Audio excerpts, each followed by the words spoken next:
sejak tahun 80-an, sedikit demi sedikit, mulailah masuk gerakan-gerakan radikal.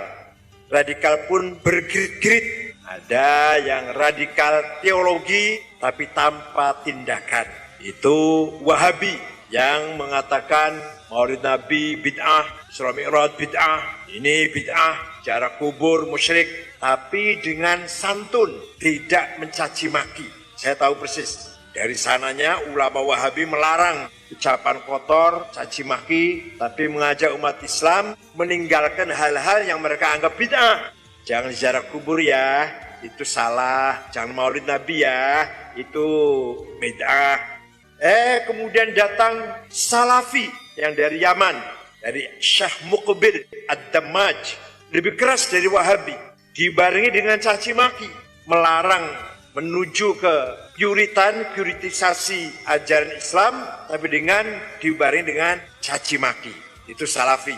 Lebih dari itu jihadi menghalalkan membunuh non-muslim. Non-muslim dengan tempat ibadatnya harus dimusnahkan dari negeri kita ini. Itu namanya jihadi.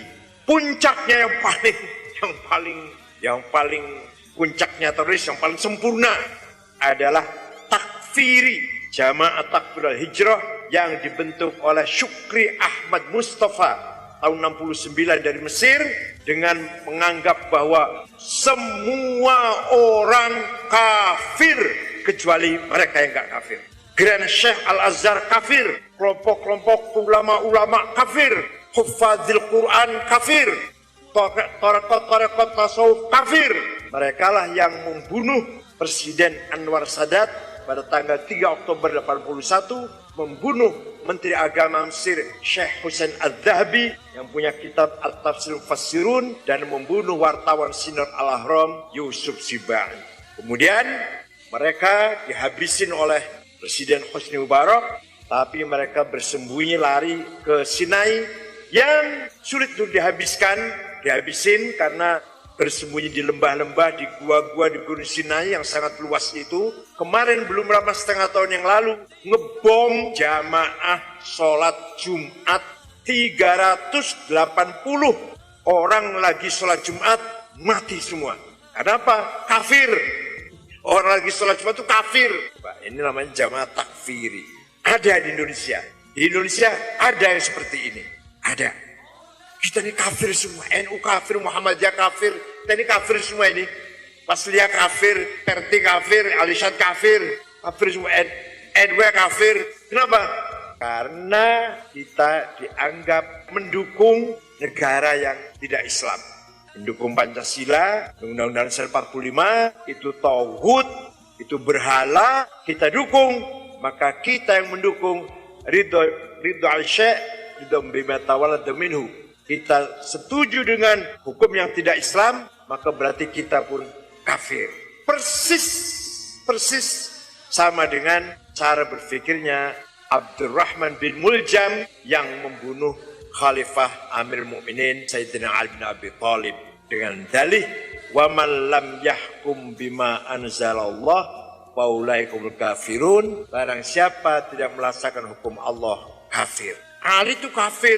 Kenapa kafir? Karena Ali itu kalau akan memutuskan masalah, musyawarah. Kalau ada masalah, musyawarah. Kita pendapat pada sahabat-sahabat yang lain, tokoh-tokoh yang lain. Berarti bukan hukum Islam, hukum manusia. Ya kalau kita MPR, DPR lah kalau kita menggunakan undang-undang hasil produk MPR, kafir. Karena bukan hukum Allah. Itu terjadi sejak lama ketika kelompok Khawarij dengan menghalalkan darahnya Amirul Mukminin Zihru Rasulillah minal basyari bil jannah minas sabiqil awwalin Fatihu Khaybar Ali bin Abi Thalib dibunuh dengan alasan Ali kafir. Begitu pula Aisyah kafir, Muawiyah kafir, Amr bin As kafir. Kafir semua itu, kecuali kelompok mereka yang tidak kafir. Ini sejarah radikalisme terorisme dalam agama Islam yang diprediksi oleh Rasulullah SAW. Sedikit, suatu ketika di Masjid Madinah, sahabat berkumpul menceritakan ada seorang pemuda yang rajin ibadah, rajin sholat, soleh. Pas Nabi Muhammad pun mendengarkan, ikut duduk di situ. Saya belum tahu, kata Nabi, siapa ya? Pas Nabi mengatakan, siapa ya? Orang yang mana ya? Orangnya datang. Nah, itu datang ke orang itu. Nabi melihat mukanya, ra'aitu fi jabhatihi saf'atun minasyaiton. Saya lihat mukanya ada bekas setannya itu. Ada asar atau apa? Bekas tangannya setan lah kira-kira. Dan dia tidak salam. Kemudian Muhammad tidak salam, tidak. Langsung sholat. Nah, Nabi masuk ke ruangan. Kata Muhammad, siapa yang mau membunuh dia? Ini akan sumber fitnah dia ini. Abu Bakar saya. Abu Bakar mau membunuhnya. Lagi sholat. Gak berani. Gak tega atau gak sampai hati. Lapor Rasulullah sedang sholat. Saya nggak mungkin membunuh orang sholat. Ya sudah Ali sana Ali datang ke sana, sudah tidak ada. Sudah pergi Rasulullah. Nanti Ali, kamu yang akan membunuh dia.